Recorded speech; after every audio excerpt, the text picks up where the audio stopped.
Je voudrais venir sur la question de l'aide. C'est un mot qui m'intéresse beaucoup, le mot aide, A-I-D-E. Il est lié à la question des droits. J'ai le droit à certaines aides, j'ai des droits. Il est lié aussi à la notion d'addiction, d'addition. Être aidé, c'est ajouter quelque chose, se faire ajouter quelque chose. Donc on pourrait dire que c'est la racine AD, en quelque sorte. Addiction, aide, et même peut-être adhésion. Et donc c'est quelque chose qui vient s'ajouter.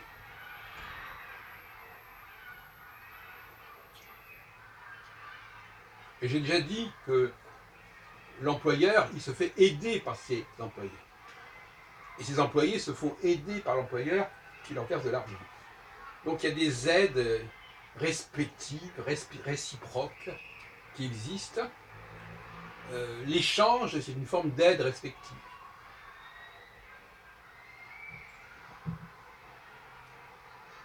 Quelque part, je dirais franchement qu'il faut se méfier des aides, de toutes sortes. Sur le plan alimentaire, c'est une évidence. Et dans la plupart des domaines, quelqu'un qui est aidé, c'est quelqu'un que je ne perçois pas tel qu'il est. Parce que ce qu'il reçoit en tant qu'aide, ça va fausser ma perception de cette personne. Quelqu'un, par exemple, qui me parle en lisant un texte, il est aidé par ce texte. Un plat qui m'est proposé, enfin, par exemple, je sais pas, je mange des spaghettis, et c'est complété. Le mot complété est aussi un mot qui est en rapport avec la notion d'aide. Aide complémentaire. Quelque chose qui est complété par un autre produit qui va donner du goût au premier produit, bon, c'est aussi une façon de fausser la perception. Donc les aides faussent notre perception de la réalité. Elles enrayent, elles entravent notre perception de la réalité. La réalité humaine, la réalité des objets, des choses, des produits, tout ça est faussé par l'addition. Dès que j'ajoute quelque chose qui n'était pas là. C'est comme la rencontre. Si la rencontre, c'est qu'il y a deux choses qui n'étaient pas ensemble et qu'on va mettre ensemble. C'est le problème de l'altérité et même aussi de l'altération. Demander de l'aide à autrui, c'est une forme d'altération de soi-même. Et aussi de l'autre, d'ailleurs, quelque part. Parce que se faire payer par quelqu'un, c'est à la fois s'aider soi-même, mais forcer la personne à altérer son potentiel, altérer son capital, par exemple, altérer ses biens, pour pouvoir faire appel à telle et telle aide. Alors, je ne sais pas, quelqu'un qui doit payer son avocat, il va se faire aider par son avocat, mais il faut, pour qu'il paye son avocat, qu'il s'appauvrisse quelque part, par exemple. En tout cas, qu'il enlève des choses de ses possessions. Et cette dépossession, elle est souvent liée à l'aide. Alors, je vais poser le problème un petit peu autrement. Je vais dire, finalement, que l'important, c'est que la personne améliore ce qu'elle est, mais pas par des apports extérieurs. Qu'elle améliore, qu'elle approfondisse ses capacités, qu'elle développe ses capacités. Par exemple, quelqu'un qui doit s'entraîner physiquement, il va améliorer ses capacités autrement que s'il achète une voiture ou un vélo. Il va améliorer sa capacité de courir. Le vélo va être une aide. Il va lui permettre d'aller plus vite, mais ne va pas lui permettre de développer ses potentialités intérieures.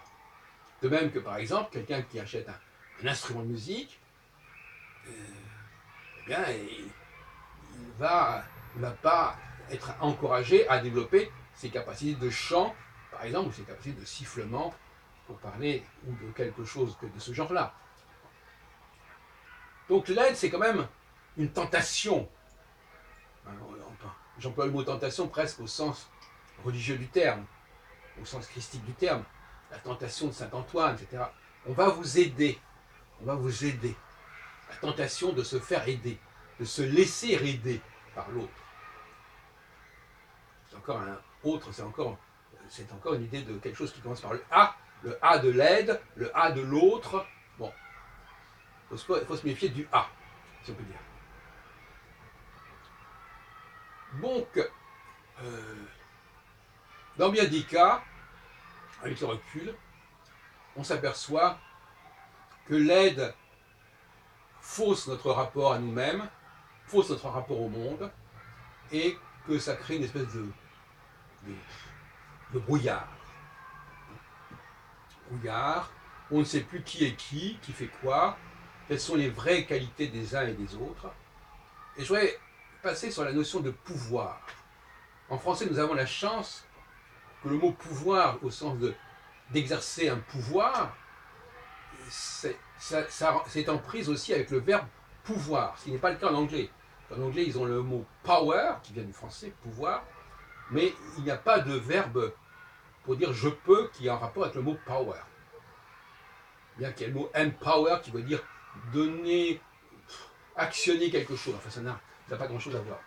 Mais le pouvoir, c'est celui qui a du pouvoir, en réalité, c'est celui qui a développé ses pouvoirs, hein, son potentiel. Et de façon autonome. Parce que dès que vous n'êtes pas dans l'autonomie, vous ne développez pas réellement vos pouvoirs. Vous recevez du pouvoir de l'extérieur, qu'on peut aussi éventuellement vous enlever. On peut vous voler vos possessions, et donc tout d'un coup vous vous trouvez démuni, sans pouvoir, alors que pour vos pouvoirs intérieurs, sauf à vous tuer, non. C'est pour ça d'ailleurs que on est beaucoup plus sévèrement puni quand on tue quelqu'un que quand on le vole, parce que tuer quelqu'un, c'est s'attaquer à l'intégrité de sa personne, et non pas simplement à des choses qu'il a pu s'approprier. Parce que de toute façon, il y a toujours des formes de tout objet qui est ma propriété est quelque part quelque chose que je me suis approprié. Donc quelque part, comme dirait Proudhon, c'est du vol quelque part. Donc si je vole à quelqu'un ce que lui-même a volé, on pourrait discuter longuement là-dessus. Donc, pour reconnecter ces deux mots aide et pouvoir, plus on m'aide, plus je perds du pouvoir. Je perds du pouvoir personnel, du pouvoir intérieur. Garder son pouvoir, développer son pouvoir, c'est refuser l'aide. Par exemple, au lieu d'ajouter des ingrédients, des sauces à un produit, améliorons le produit. N'améliorons pas le produit en rajoutant quelque chose qui va sauver l'impression que le produit nous donne, qui va faire avaler la pilule. Hein, bon.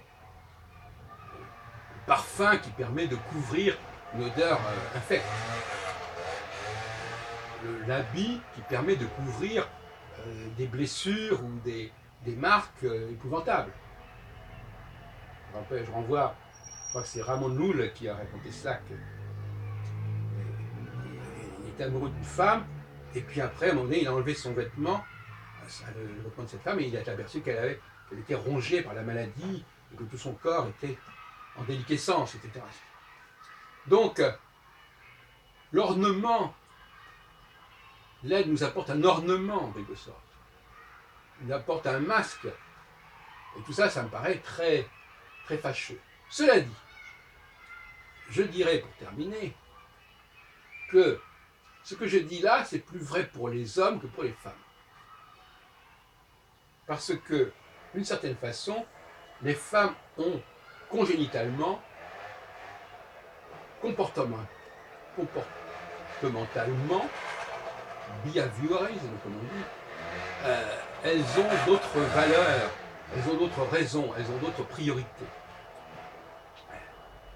La femme, il y a la différence entre celui qui remplit et celui qui se laisse remplir. Être rempli, c'est recevoir, donc c'est de l'aide. Remplir, c'est aider l'autre. Aider l'autre, c'est exercer un pouvoir sur lui. Donc entre celui qui exerce du pouvoir en aidant l'autre, et d'une certaine manière, l'État nous aide, et en cela même, il acquiert du pouvoir. Toute personne qui nous aide acquiert du pouvoir sur nous. Et quelque part, nous perdons nos potentialités, nos pouvoirs personnels, en nous faisant aider, en profitant du pouvoir de l'autre. Voilà. Donc voilà cette espèce de nœud de problème que je voulais aborder avec vous aujourd'hui.